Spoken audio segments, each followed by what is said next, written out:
Non è solo cambiare la data dei saldi, anche se è molto importante, perché i saldi devono diventare saldi di fine stagione, come si chiamano, regolamentare anche le promozioni e sicuramente creare un mercato equo per tutto questo settore che è in difficoltà da molti anni. Per questo Confesercenti Veneto Centrale e FISMO propongono una petizione per regolamentare i saldi che siano realmente di fine stagione e che vadano a beneficio dei negozi tradizionali e di vicinato.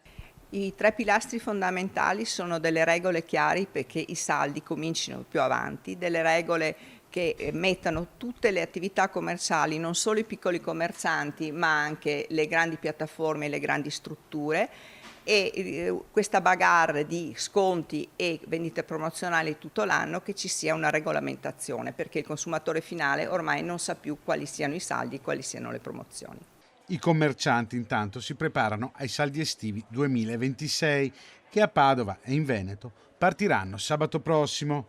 Da un sondaggio realizzato dall'Osservatorio economico di Confesercenti del Veneto Centrale è emerso che l'80% degli intervistati approfitterà dei saldi specialmente per acquistare abbigliamento e calzature e che la spesa media sarà di circa 190 euro a persona.